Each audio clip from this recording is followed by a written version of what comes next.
आणि राज्याचे उपमुख्यमंत्री एकनाथरावजी शिंदे साहेब यांनी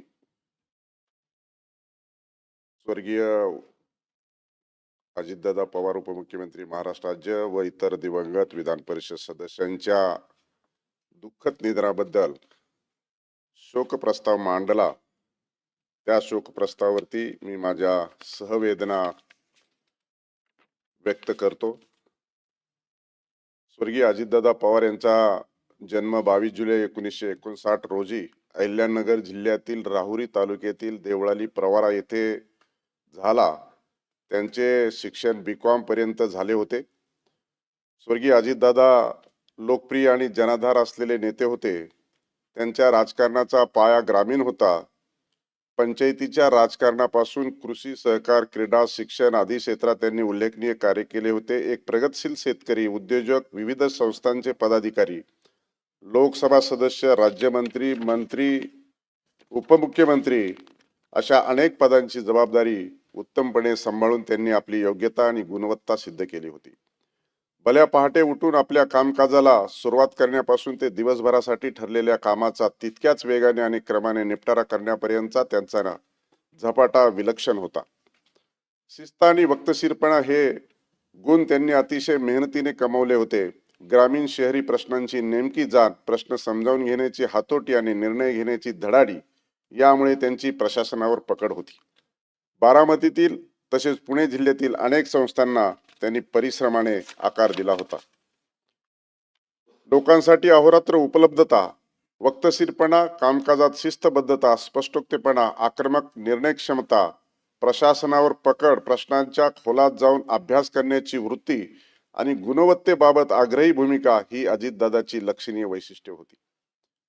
सरळमार्गी स्वभाव आणि स्पष्टोक्तेपणा हा त्यांचा स्थायी भाव होता. आपल्याला कळालेले वास्तव कठोरपणे बोलून जाणे हा त्यांचा स्वभाव होता. लोकप्रियतेसाठी अशक्य अशी आश्वासनं देणे आणि त्यांनी नेहमीच टाळले. त्यापासून ते नेहमी अलिप्त राहिले. जी कामे करणे शक्य आहे ती कामे त्यांनी 100% करण्याची हमी दिली. विकास कामे हाच आपल्या राजकीय वाटचालीचा आणि उत्कर्षाचा मार्ग आहे यावर त्यांचा ठाम विश्वास होता.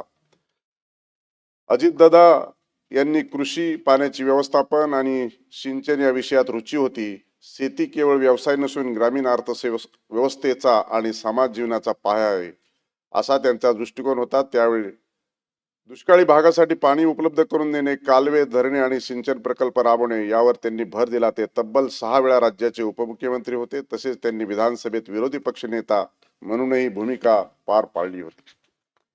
त्यांच्या अर्थसंकल्पीय बाबीवर निर्विवादपणे प्रभुत्व होते. राज्याचा अर्थसंकल्प त्यांनी 11 वेळा मांडला होता. राज्याच्या आर्थिक नियोजनात शिस्त आणण्याचा त्यांनी आटोकाट प्रयत्न केला. अर्थसंकल्प मांडताना वास्तववादी आकडे, विकासावर भर आणि वित्तीय शिस्त याचा समतोल साधण्याचा त्यांचा दृष्टिकोन होता. महाराष्ट्राच्या आर्थिक नियोजनाला त्यांनी नवी दिशा देण्याचे कार्य केले आहे. त्यांचे राज्याचे आकलन विलक्षण होते. विविध विभागांच्या फाईल्स निपटारा करून कामे कशी पूर्ण करायची याचा आवाका थक्क करणारा होता. जलसंपदा, ग्रामविकास, कृषी, पाणीपुरवठा, ऊर्जा, पाटबंधारे आणि वित्त अशा विविध विभागाचे मंत्री म्हणून काम करताना त्यांनी आपल्या कामाचा ठसा उमटवला होता. त्यांची कार्यक्षमता मोठी होती.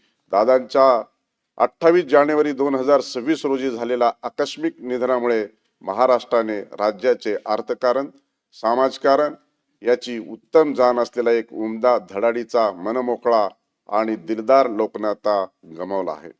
मी सभागृहाच्या वतीने दादांना जड अंतकरणाने श्रद्धांजली अर्पण करतो. स्वर्गीय स्वरूपसिंग हिऱ्या नाईक, माजी विधानसभा सदस्य, माजी मंत्री यांनी आदिवासी सेवा सहाय्यक संस्थेची स्थापना करून कला, वाणिज्य व विज्ञान महाविद्यालय, D.Ed, B.Ed महाविद्यालय तसेच आश्रमशाळा सुरू केल्या. नवापूर तालुका शिक्षण प्रसारक संस्था तसेच पोस्ट बेसिक आश्रमशाळेच्या माध्यमातून त्यांनी शिक्षण क्षेत्रामध्ये भरीव कार्य केले होते. त्यांनी धुळे जिल्हा कृषी औद्योगिक सहकारी संघ, नंदुरबार तालुका आदिवासी दूध उत्पादक सहकारी संघ, आदिवासी सहकारी साखर कारखान्याचे संस्थापक म्हणून संस्थापक संचालक म्हणूनही उत्तम कार्य केले होते. आदिवासी समाजाच्या व्यसनमुक्तीसाठी त्यांनी गावोगावी भजनी मंडळाची स्थापना करून जनजागृतीचे कार्य केले होते. अनधिकृत सावकारीपासून आदिवासी समाजाला शोषण मुक्त करण्यासाठी त्यांनी विशेष प्रयत्न केले होते. आदिवासी समाजाच्या उन्नतीसाठी त्यांनी विशेष योगदान दिले होते.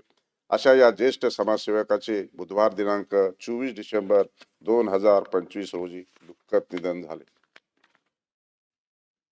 डॉक्टर अशोक गजानन मोडक माजी विधानसभा सदस्य यांनी सुरुवातीस कार्यकाळ मुंबईतील रुईया महाविद्यालयात अध्यापनाचे कार्य केले होते. बिलासपूर येथील केंद्रीय विद्यापीठाचे ते कुलगुरू होते. फैजाबाद येथील डॉक्टर लोहिया विश्वविद्यालयाने त्यांना मानद डिलीट पदवी प्रदान केली होती. त्यांच्या अनेक शैक्षणिक संस्थांशी निकटचा संबंध होता. टिळकनगर शिक्षण प्रसारक मंडळाचे अध्यक्ष, कर्जत येथील अभिनव ज्ञान मंदिराचे मानस सल्लागार, परशुराम एज्युकेशन सोसायटीचे उपाध्यक्ष म्हणूनही त्यांनी अतिशय उत्तम कार्य केले होते. अखिल भारतीय विद्यार्थी परिषदेचे ते काही काळ अध्यक्ष होते. महाराष्ट्र राज्य शिक्षण परिषद, सामाजिक समरसता मंच याचे ते सदस्य होते. आंतरराष्ट्रीय राजकारणाचा त्यांचा गाढा अभ्यास होता. 18 पुस्तके तसेच 41 शोध निबंधाचे त्यांनी लेखन केले होते. रशियन भाषा त्यांना ज्ञात होती. राष्ट्रकुल संसदीय मंडळातर्फे दिला जाणारा उत्कृष्ट संसदपटू पुरस्कार त्यांना प्राप्त झाला होता. राष्ट्रकुल संसदीय मंडळाच्या विविध उपक्रमामध्ये त्यांनी उल्लेखनीय योगदान दिले होते. भारतीय राज्यघटना तसेच भारतरत्न डॉक्टर बाबासाहेब आंबेडकर यांच्या जीवन कार्याची माहिती देणारे त्यांचे व्याख्यान श्रोत्यांना मंत्रमुग्ध करणारे असायचे. कैलासवासी डॉक्टर मोडक सन 1994 व सन 2000 मध्ये कोकण विभाग पदवीधर मतदारसंघातून महाराष्ट्र विधान परिषदेवर निर्वाचित झाले होते. अशा या विद्वान, लेखक, कुशल संघटक, विचारवंत आणि सांस्कृतिक राष्ट्रवाद या संकल्पनेचा प्रभावी भाष्यकाराचे शुक्रवार दिनांक 2 जानेवारी 2026 रोजी दुःखद निधन झाले. स्वर्गीय गंगाधर महालप्पा पटणे माजी विधान परिषद सदस्य. कैलासवासी पटणे यांनी आंतरभारतीय शिक्षण संस्था स्थापन करून माध्यमिक विद्यालय, विद्यार्थी वसतिगृहे तसेच सार्वजनिक वाचनालय सुरू केले. गाव तिथे ग्रंथालय या चळवळीतून त्यांनी सार्वजनिक ग्रंथालयाचा तसेच तेथील ग्रंथालयीन सेवकाच्या समस्या सोडवण्यासाठी अथक प्रयत्न केले.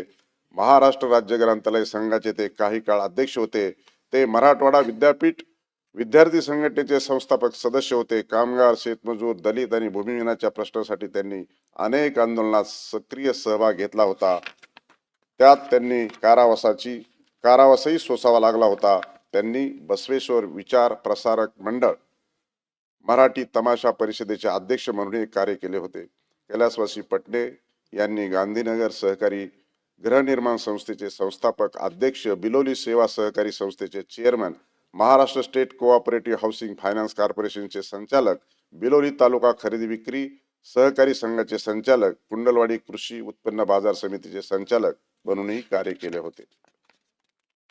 कैलासवासी पटणे यांनी 1974 व 1986 मध्ये बिलोली नगर परिषदेचे नगराध्यक्ष म्हणून कार्य केले होते. ते 1978 ते 1980 या कालावधीत बिलोली मतदारसंघातून महाराष्ट्र विधानसभेवर निर्वाचित झाले होते. ते सन 1998 ते सन 2004 या कालावधीत महाराष्ट्र विधान परिषदेचे सदस्य होते. अशा या ज्येष्ठ समाजसेवकाचे रविवार दिनांक 11 जानेवारी 2026 रोजी दुःखद निधन झाले. स्वर्गीय श्रीमती नीला पद्माकर देसाई माजी विधान परिषद सदस्य यांचा मुंबईतील अनेक सामाजिक, शैक्षणिक व सांस्कृतिक क्षेत्रातील अनेक संस्थांशी निकटचा संबंध होता. शिवसेनेच्या स्थापनेपासून त्यांनी शिवसेनेच्या अनेक आंदोलनाचे नेतृत्व केले होते. महिलांसाठी प्रौढ शिक्षण वर्ग, कुटुंब नियोजन प्रसार, व्यवसाय मार्गदर्शन आदी क्षेत्रात त्यांनी लक्षणीय कार्य केले होते. प्रबोधन विद्यानिकेतन, प्रबोधन गोरेगाव, क्षत्रिय परिषद, प्रबोधन क्रीडा भवन, अमर हिंद महिला परिषद इत्यादी संस्थांशी त्यांचा निकटचा संबंध होता. गुजरात तसेच पंजाब राज्यात शिवसेनेचा पक्षाचा प्रसार व प्रचार व्हावा यासाठी त्यांनी विशेष प्रयत्न केले होते. कैलासवासी देसाई सन 1994 मध्ये महाराष्ट्र विधानसभा सदस्याद्वारा महाराष्ट्र विधान परिषदेवर निर्वाचित झाल्या होत्या. अशा या ज्येष्ठ समाजसेविकेचे शुक्रवार दिनांक 16 जानेवारी 2026 रोजी निधन झाले. अशा या सर्व सदस्यांना या शोक प्रस्तावाच्या माध्यमातून मी श्रद्धांजली अर्पण करतो. मी